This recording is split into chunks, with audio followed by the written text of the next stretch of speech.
Hello everyone and welcome back to the channel. I just wanted to start off by saying thank you to everyone who sent in the great comments and words of inspiration for me to continue with the channel and starting the channel. And hopefully this is the second of many more to come. But today's video is going to be a topic that I actually talked about in the first video that I wanted to cover. And that's beat error. So, beat error for a watch, as there's many videos that are out there about it, and the general information that's out there is setting up beat error in a watch is essentially having the roller jewel set up between the banking pins of a watch, so that the beat error on a timing machine like this is essentially set to 0.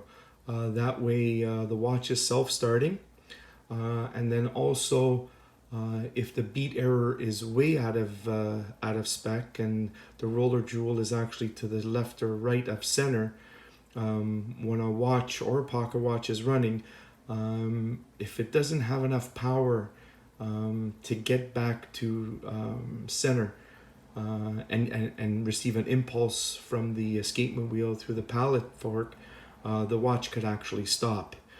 So we're going to talk about something else that's a little bit different from that, and today I'm going to use a digital timographer here. I normally use a Vibrograph B200, but with all the ticking noise that makes, and then also the printout on the paper, it's a little bit harder to see what I wanted to talk about today, but with the digital screen here it's a little bit easier. So for example, here today I have a late 60s, early 70s Longines Admiral, 5-star Admiral.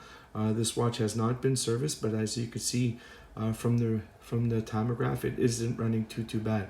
So the rate we have over here is plus 11 seconds. The amplitude, which is probably not correct because we don't have the correct lift angle on the timing machine set up. But where our main focus here today is beat error. So after a watch, for example, has been completely cleaned, oiled, we start going through our checks. Watch has been demagnetized. For example, we start putting the watch on the timing machine to tell us what the health of the watch is and exactly where we are with everything. So one quick thing I'm going to do here while we see the parameter is we have a 0.9 millisecond beat error. Okay. Now on an older watch where you have to move the collet to get the roller jewel centered, a beat error for me, or for most of the time that's being taught, is 1 and down. I'd like to get it below 0.8. If it's a newer watch and the hairspring stud is adjustable very quickly from the top of the pallet fork, 0 is what I'm striving for all the time. But that's not what I'm talking about. So for here, for example, say we have a beat rate in the dial-up position of 0.9. Now if I just pause the timing machine for a sec, I gave this watch a pretty good wind. As you can see, the amplitude was decent depending on the lift angle again. So we flip the watch over and start the timing machine again, and we give it a second to look around. All of a sudden our beat error changes. Now, how could our beat error change if we didn't effectively move the positioning of the roller jewel? I didn't take the watch apart and I didn't move the collet. So this is a very good indication of the health of one of the components of the watch, if the watch has been serviced. And I'll talk about a little bit the specs of what we'd like the change to be, as minimal as possible. So if a watch has been cleaned and everything, this is basically telling us that the hairspring is not centered and concentric.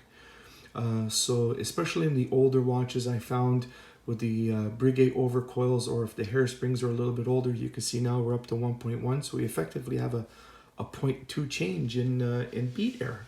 So what this is telling us is, if a watch has been cleaned and everything, like I said, that the hairspring isn't exactly flat. And two of the main things that I've seen in a lot of vintage watches that I've fixed over the years, two things that I've seen the most is, aside from marred screws by people who are opening up the watches and not picking the correct screwdriver, or sharpening their screwdrivers correctly so they don't mar a screw, is bent banking pins for some reason. So we always have to bring those back to specs and then check the tolerances and the divisions of the escapement during servicing. But the other thing is bent regulator pins. So I've noticed over the years with the bent regulator pins, now we have to really start changing some things around with the hairspring and the escapement. So we have to bring the regulator pins back to spec. Now, I don't recommend that anyone do this. Please leave this up to a professional.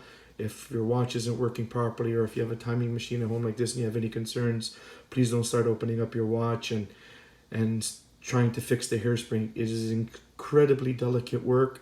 One small slip, if you don't know what you're doing, and you could damage the watch very, very easily. So please leave it to a watchmaker to have it done. But getting back to what I was saying, the regulator pins, which basically regulate the rate of the watch and straddle the hairspring, seem to be bent. They're never parallel with the proper amount of spacing, whether it's a flat hairspring or a Breguet hairspring. There is a difference in spacing between the regular pins for those two hairsprings, but we'll talk about that another day. So once we have to fix those regulator pins, the hairspring has to be adjusted also. So a hairspring has to curve, whether it's a Breguet overcoil or the end curve for both a flat hairspring or a Breguet overcoil. When you go to move the regulator, it cannot touch the hairspring, because the minute you touch the hairspring, one, your positional timing is going to be completely off, and two, you're changing the beat error on the watch because you're pushing the hairspring, which is effectively pushing the collet and pushing over the roller jewel. So when a watch is after a watch has been serviced, having the beat error change when the watch moves from the dial up position to the dial down position is a very good indication that the hairspring is not flat and it's not concentric. So this is one of the things when you bring a watch into us, this is one of our main focuses here. For one, for positional timing, and also for two, for the next watchmaker who gets the watch, or ourselves when we get it, we want to bring the watch back to spec. So then that way also the next watchmaker isn't spending hours trying to figure out what went wrong with the watch. So this is one of the standards that we have here also. Please, again, don't try this at home. Bring your watch to a watchmaker. On my website also now you could access my YouTube videos at thecanadianwatchmaker.com, and there's also a link there to my Instagram. And if you like, my Instagram is the Canadian Watchmaker.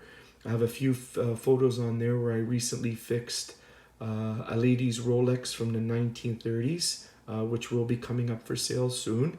And the hairspring essentially had two 90-degree bends in it, and the hairspring had to be completely recoiled and straightened out and everything, and unpinned from the end pin, and set back up. And these are one of the things that we do, when we're servicing a watch. So I just want to say thank you for your time.